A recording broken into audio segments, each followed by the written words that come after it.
I want you to help me welcome John Carroll to our weather team. John, glad you're here. Thank you very much, Bob. I appreciate that. It's an exciting place to be. I'm very pleased to be in this part of the world.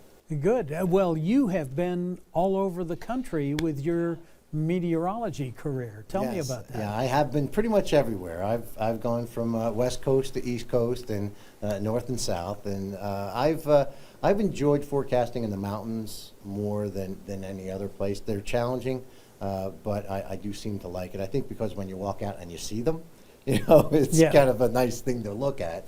But I've been through pretty much every type of weather pattern you can imagine, and I do enjoy the patterns here in the West. I don't say enjoy in the sense that I look forward to bad weather, but it's the challenge of the forecasting. Well, you'll be pleased to be here. The Cascades aren't quite the Tetons, but right. they do affect our weather incredibly. Yeah, that is true, and that's kind of the fun part about it. Each aspect that I've worked, every place in the country has always had that little nuance that meteorologically gets you a little crazy, and I'm sure the mountains here will be the driving force to the insanity as far as forecasting. John, tell me a little bit about your meteorology experience in the framework of your favorite kind of weather. Well, it's interesting. It's always hard to say your favorite kind of weather because it usually means some kind of weather that's going to be injuring or causing problems for folks, like tornadic activity or severe weather. But what I really am fascinated by, and of course this will play in well here, is fire weather behavior and how weather impacts the wildfires. And of course right now I'm in kind of the ground zero for a lot of that. And I'm excited to get working on that. I've done it in the past. I've worked in Colorado and Montana and Arizona. And this is just the furthest west that I've been dealing with as far as the wildfires are concerned. And I'm excited to accept the challenge and help people stay out of harm's way and get them as safe as possible when the wildfire behavior really becomes erratic and intense. Yeah. Good. Well, that's exciting to hear because you have certainly moved to a sweet spot for all of that, unfortunately. Yeah, this is the sweet spot for that. It's something that you look on the maps and you just see all the activity that goes from Northern California all the way up into British Columbia here, and all over the West really. But it's something that I'm looking forward to diving into and keeping people informed as best I can. Well, hopefully this will become one of your favorite places that you've ever forecasted. It's certainly a challenge. Do you have another place in the nation that you've worked that is kind of your favorite? Well, I did like Central California. That was kind of a short run for me. I didn't stay there very long due to circumstances beyond my control. But I just like the West in general. So I think this is something that's really going to fit into my lifestyle the best. Yeah. Tell me a little bit about your lifestyle. What do you and your wife like to do? Well, I'm not married, so that would be a problem. Well, we'll change that, won't we? Yeah, well, there is that option. So, and I do like to golf. I like to do that, and I do like walking and hiking. I think that's something that's just good for me. At my age, I'm not exactly going to be doing anything kind of crazy. I don't think I'm not a big skier, although I'm not adverse to learning that. But I also feel that the broken legs or the problems that I might run into, break a hip, something, I don't want to do that. But I do like hiking. And I do like golf, and of course this is kind of a hotbed for that kind of stuff. Yeah, you've moved to the Mecca for both golf and hiking. We've lived here for 40 years, and I have yet to hit all the trails. Wow, yeah, I'm excited to get out and do that, and just to get out on a Saturday morning and go for the day and enjoy what is being offered here in Central Oregon. I'm very excited about it. No, I can't recommend kayaking high enough. Now, my wife and I love stillwater kayaking. I'm not a White Rapids kind of guy. But Saturday morning, we got up to Sparks Lake and watched the sunrise. Oh, see, that's the stuff. You don't get to see that every place in the world. And, and that's something that is now. Oh, wait, I live here.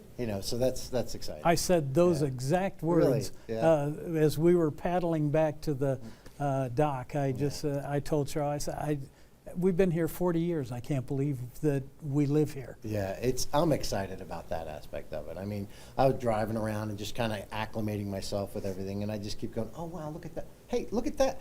So every time, like, relax, they're all going to be there for a while, and yet I'm probably going to be here for years and years, and I won't see everything either. Yeah. So it's cool. Well, you've been in some areas of the country where they've had some pretty dramatic weather. Yeah. Have you witnessed tornadoes and that sort of thing? The scariest place I was, as far as weather is concerned, was Birmingham, Alabama. There was a lot of severe weather there, and I've been through EF5 tornadoes back in '98. There was an EF5 that moved just to the north of Birmingham, and those are extremely scary events that you have to deal with. There were some tornadoes in Roanoke, where I just came from, and those were challenging. There's small little hills. We call them the Appalachians. That's how they say it there. Well, I used to call it the Appalachian Mountains, but they call it Appalachians. But there were some forecasting challenges there because of the mountains and close to the coast, and different aspects of weather there. But I think the most aggressive weather I dealt with was in Birmingham, without a doubt, because not only do you have in the springtime the severe weather that comes through, but you also have the hurricanes that can come up and cause a lot of flooding. The thing in Roanoke was flash flooding. That was a big problem. They were far enough away from the ocean that we didn't get the main hit from any kind of, we got remnants coming in from hurricanes, but it did cause a lot of localized flooding because of the topography there, and that's something that's going to be consistent here as well. Whenever you have mountains and you have a day with heavy rain, you got to be worried about flash flooding. So. Yeah, you do, and but fortunately here, flash flood means the creek just rose a little bit. And I am fine with that. Yeah, exactly. Exactly. It's true. You go to places after the event, and you see the devastation that has been caused, and it's eye-opening, and it's makes you realize how important our position is to make sure that we keep people safe. When you see what has happened, and actually you did get some folks out of harm's way. You can't get everybody out at times, but you try. And when you do see something like a devastated community from a flash flood or a tornado, it really puts into perspective how significant this job is. Indeed it does.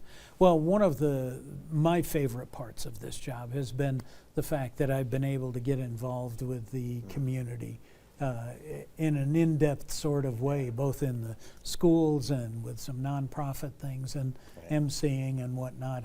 Yeah. Tell me a little about your experience in that. That is, I think originally that's why I got into this business, is to take this minor celebrity status and use that platform to help people get what they need as far as philanthropies or even educating the students. I've written a couple of children's books about the weather, and I like just kind of, spouting them off. And the books came from just presentations I've made anyway, so they're not very good, but they're fun and stuff. But I do love getting out and in the community. I think that's a major part of this business. I know that a lot of times now there's all the social media and there's all we'll just get out and do this online or whatever.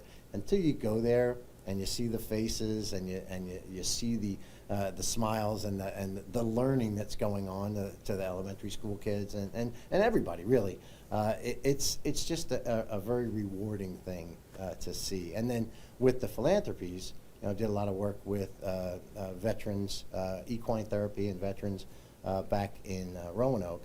And that was something that was near and dear to my heart as well, and just trying to help out as best I can with that, just giving them, the free publicity really of their having an event to raise money so they can feed the horses and keep the farm going and things like that. And I've heard nothing but great stuff about what you do here, and it's something that I am looking forward to grabbing that baton as well. I mean, good. I just think that's what we're supposed to do. I think more than necessarily obviously the weather's kind of why I got hired, but it's the extra stuff, the in-between stuff that you really have to excel at, and I think it's lost a lot of times today, and I think I want to make sure that it doesn't get lost. Nice. Yeah.